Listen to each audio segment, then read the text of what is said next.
جتنے اونٹ سامنے تھے، جتنی بکریاں سامنے تھیں، حضور کے ہاتھ میں چھری دیکھ کر اونٹ اپنی گردنیں چکا رہے تھے۔ اندازہ کریں سرکار کے ساتھ جانوروں کے پیار کا۔ ہر جانور کوشش کرتا تھا کہ رسول پاک اپنے ہاتھ سے مجھے ذبح کریں۔ ہم آہوان سارا سر خود نہادہ برکف، جنگل کے سارے ہرنوں نے، امیر خسرو اس عنوان کو یوں بیان کرتے ہیں، ہم آہوان سارا سر خود نہادہ برکف، سارے جنگل کے ہرنوں نے اپنے سر کاٹ کر ہتھیلیوں پر رکھے ہوئے ہیں۔ کیوں؟ بامید آنکھ سارا بشکار خواہی آمد، اس امید پر کہ کبھی تو محبوب شکار کرنے آئیں گے، انہیں شکار کرنا نہ پڑے، ہم گردنیں پہلے پیش کر دیں۔ یہ حالت ہے حضور صلی اللہ علیہ وسلم کی بارگاہ میں پیار کی۔ اور وہ پھر عرض کرتے ہیں، کھڑے ہو جاتے ہیں، عرض کرتے ہیں اقم علیہ حد یا رسول اللہ، اللہ کے محبوب مجھ پر حد قائم کیجیے۔ حضور پھر انسنی کر دیتے ہیں۔ یہ رحمت کا جذبہ ہے، یہ پیار کا جذبہ ہے۔ اندازہ کر لیں کہ وہ کہتا ہے سزا دیں۔ اب نماز کا وقت ہو گیا، اذان ہوئی، نماز پڑھی گئی، جماعت کا سلام پھرا، وہی بندہ پھر کھڑا ہو گیا، عرض کرتا ہے آقا مجھے حد لگائیں، میں مجرم ہوں۔ تیسری چوتھی مرتبہ اب حضور فرماتے ہیں، اب رحمت کا انداز، حضور فرماتے ہیں یار تو بار بار کہہ رہا ہے، مجھے بتا تو نے نماز جماعت کے ساتھ میرے پیچھے پڑھی ہے؟ عرض کی یا رسول اللہ نماز تو پڑھی ہے۔ فرمایا جاؤ حد پوری ہو گئی، گناہ معاف ہو گیا۔ یہ حدیث پاک نماز باجماعت کی ادائیگی کو کتنی واضح طور پر فضیلت ثابت کر رہی ہے کہ وہ مجرم بار بار کہتا ہے کہ مجھے سزا دیجیے، مگر سزا سرکار رحیم ہے، کریم ہے، اسے سزا نہیں دیتے۔ نماز پڑھے گی تو فرمایا جا تیری سزا ختم ہوگی، تو نے نماز جو باجماعت میرے ساتھ پڑھ دی۔ ایک خاتون آئی، اس کا حدیث پاک میں ذکر آتا ہے، وہ آ کر عرض کرتی ہے یا رسول اللہ میں مجرمہ ہوں، مجھے سزا دے۔ حضور نے اس کی بات بھی سنی انسوری کر دی۔ پھر وہ کہتی حضور میں مجرمہ ہوں، مجھے زنا کی سزا دے، کسی کو حکم دے کہ وہ مجھے سزا دے دے تاکہ میں قیامت کی سزا سے چھوٹ جاؤں۔ کائنات کے شہنشاہ نے پھر نظر انداز کیا کہ یہ ویسے کہہ رہی ہے۔ اب وہ کہتی حضور مجھے سزا دیں، مجھے تو حمل بھی ہے، نجائز حمل بھی ہے میرا۔ بڑی کھلی باتیں کر رہی ہیں دربار رسالت میں۔ باپ کی حضور بیٹی اپنے جرم کا اعتراف کر کے عرض کرتی حضور مجھے سزا دیں، مجھے امید حمل ہے۔ حضور فرماتے اچھا تجھے حمل ہے تو جا آرام کر، جب بچہ جن لے، بچہ پیدا ہو جائے تو پھر آنا۔ یہ اور مہلت دے دی، حالانکہ سزا وہاں لگ سکتی تھی، مگر حضور فرماتے نہیں تجھے سزا نہیں لگانا، چونکہ تیرے پیٹ میں بچہ ہے۔ وہ اتنی زاہدہ ہے، اتنی پریشان ہے سزا کے لیے۔ 2 4 6 مہینے کے بعد بچہ پیدا ہوا، مدت کے بعد بچہ پیدا ہوا تو پیدا ہوتے ہی بچے کو اٹھائے پھر آگے۔ عرض کرتی حضور آپ نے فرمایا تھا کہ جب بچہ ہو جائے تو آنا، پھر تجھے سزا دیں گے، اب تو میرے بچہ ہو گیا، خدا کے لیے اب تو مجھے سزا دے دو۔ قیامت کے دن کی سزا سے بچنے کے لیے دنیا میں وہ سزا چاہیے۔ اب سرکار رحیم ہے، کریم ہے، فرماتے ہیں یہ تو چھوڑتی ہی نہیں، بار بار اسے ٹالا، 2 3 4 مرتبہ کہا، پھر آ گئی، پھر سزا چاہتی ہے۔ اب حضور فرماتے ہیں تیرا بچہ چھوٹا ہے، کل بچہ پیدا ہوا ہے، تو جا گھر بیٹھ آرام سے، پہلے 2.5 سال سے دودھ پلا، جب دودھ کی مدت ختم ہو جائے تو پھر آنا۔ اندازہ کریں کہ سرکار اپنی رحمت کو کس طرح لمبا کر رہے ہیں، اپنی امت کے ساتھ کس طرح کریم اور کس طرح رحیم ہے کہ اسے کتنے موقع دے رہے ہیں جان چھوٹنے کے، جا جا جا۔ اب وہ کیونکہ موقف کی بڑی پکی تھی، اس نے 2.5 سال دودھ پلایا اور اس نے پھر ناجائز فائدہ نہیں اٹھایا، پھر آ گئی۔ عرض کی کہ یا رسول اللہ آپ کا وعدہ تھا کہ تو بچے کو دودھ مدت پوری کر لے، دودھ پلا لے تو پھر میں سزا دوں گا، اب تو میں دودھ پلا کر آ گئی ہوں، اب تو مہربانی کر سزا دے دیں۔ اب حضور نے اسے سزا کا حکم دیا۔ تو سرکار کا کرم رحم مردوں پر، عورتوں پر، کائنات پر بڑا وسیع ہے۔ تو اس بندے کو فرمایا اگر تو نے میرے پیچھے نماز پڑھ لی ہے تو بس نماز پڑھ لی، تیرا گناہ معاف ہو گیا۔ لہذا ان الحسنات یذہبن السیئات، نمازیں نیکیاں گناہوں کو برباد کرتی ہیں، لے جاتی، صاف کر دیتی ہیں۔ ایک اور حدیث پاک میں نماز کی اہمیت کو حضور صلی اللہ علیہ وسلم نے اس طرح بیان فرمایا۔ حضرت ابو درداء رضی اللہ تعالی عنہ فرماتے ہیں حضور صلی اللہ علیہ وسلم مجھے سردیوں کے موسم میں، پتجھڑ کا موسم تھا، درختوں کے پتے گر رہے تھے، ٹھنڈی یخ ہوائیں چل رہی تھیں، سرکار مجھے باہر لے گئے۔ ایک درخت کے پاس ہم گئے اور حضور صلی اللہ علیہ وسلم نے اس درخت کی ٹہنی کو پکڑ کر ہلا دیا، چونا دیا، ہلایا، درخت کے سارے پتے گر گئے۔ ابو درداء فرماتے ہیں، مجھے حضور فرماتے ہیں کہ ابو درداء تو نے دیکھا کہ میں نے درخت کی ٹہنی پکڑ کر ہلائی ہے تو سارے پتے گر گئے؟ یا رسول اللہ دیکھا۔ فرمایا یہی حال ہے جب بندہ نماز پڑھتا ہے اور سلام پھیرتا ہے نماز سے تو وہ ایسے ہی اس کے گناہ چھڑ جاتے ہیں جیسے میرے ہلانے سے سارے پتے گر گئے۔ تو نماز کا فریضہ اہم فریضہ ہے جس کا مجھے آپ کو احساس کرنا چاہیے۔ نوافل زائد ہیں،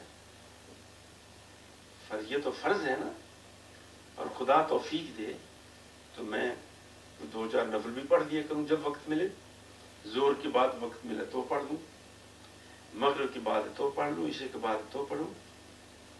جو وقت ہیں نوافل کے ان میں نفل پڑھنے چاہیے۔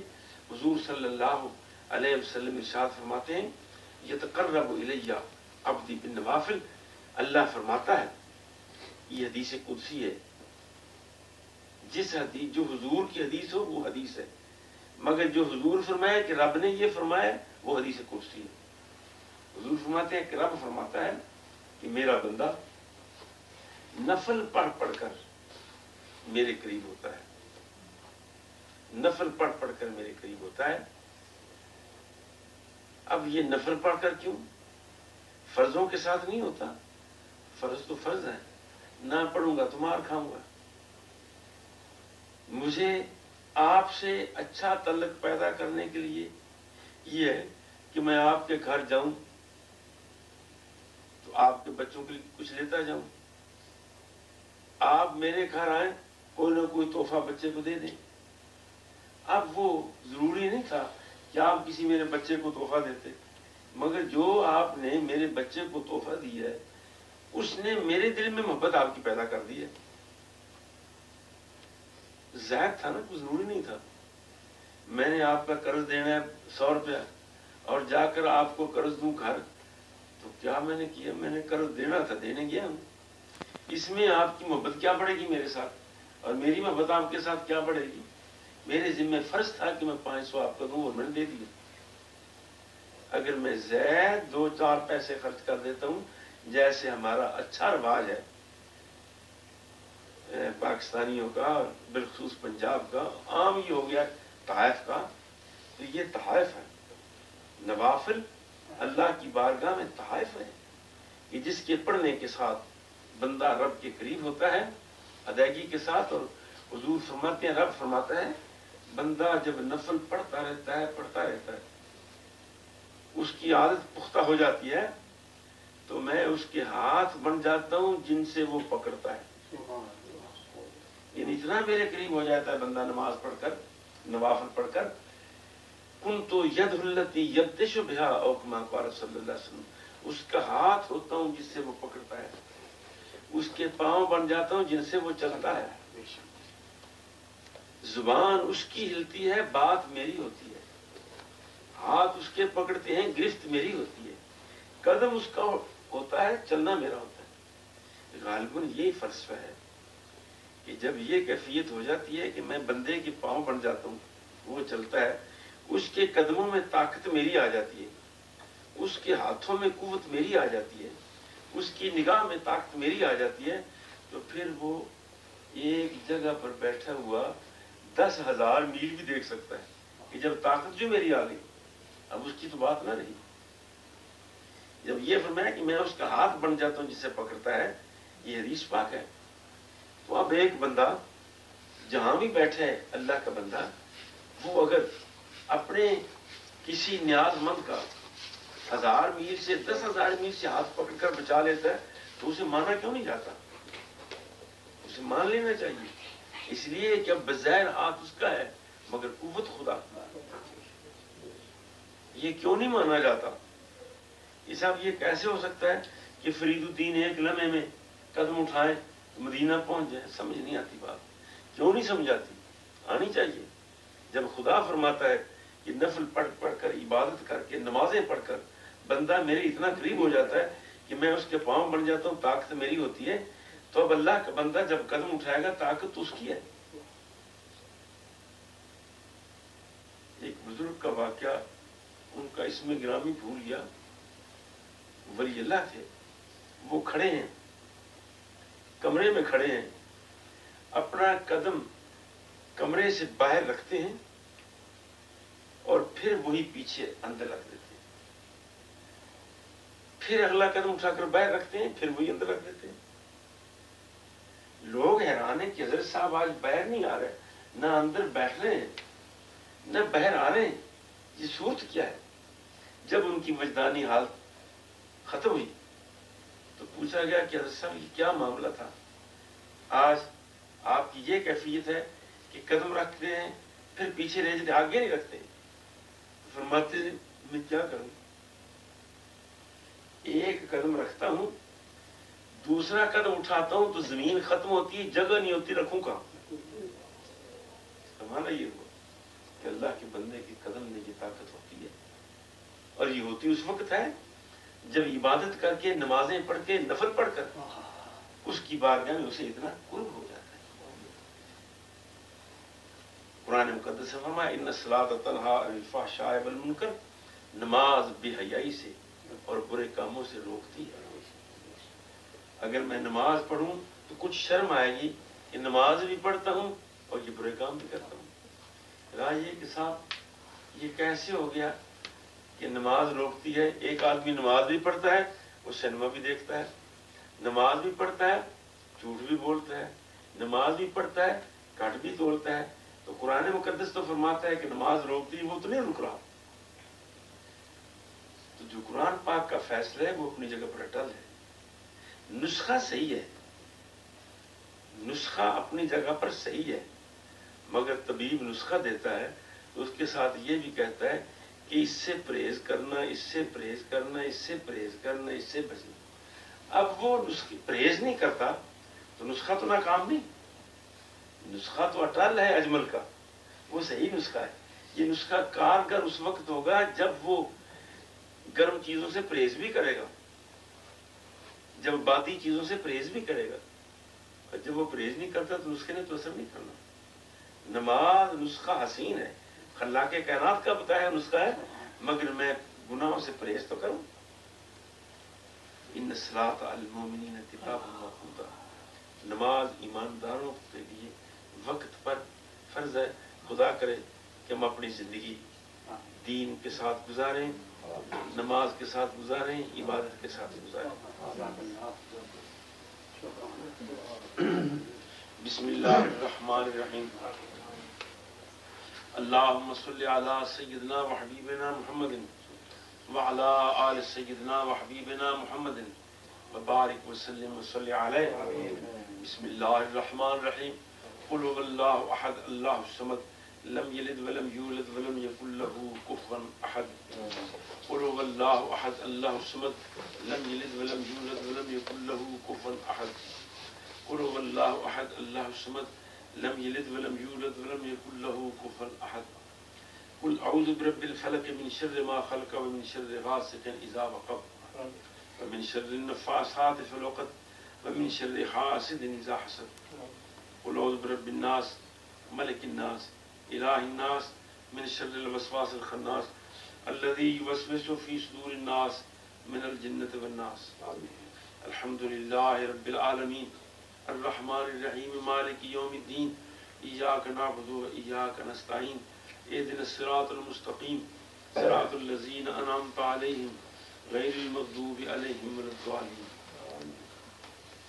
إله العالمين اس الحمد شریف معوذتین کل شریف آیات مقدسہ کا ثواب، اس محفل شریف کا ثواب، کہے گئے کلمات کا ثواب، پڑھی گئی آیات و حدیث کا ثواب حضور صلی اللہ علیہ وسلم کے دربار گوڑ پار میں پہنچا، انبیاء و مرسلین تک پہنچا، صحابہ کرام تک پہنچا، تابعین تک پہنچا، تبع تابعین تک پہنچا، اہل بیت اعظام تک پہنچا، تمام سلاسل اولیاء، سلسلہ عالیہ، چشتیہ، فریدیہ، قادریہ، غوثیہ، نقشبندیہ، مجدیہ، سہروردیہ کے اولین و آخرین تک پہنچا۔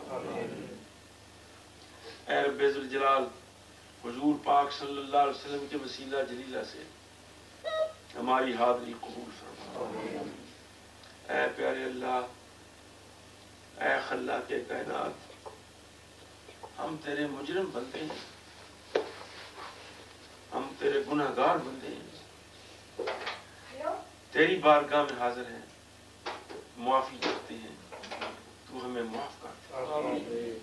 اے خلاق کائنات، معاف فرما دے، یا اللہ معاف کر،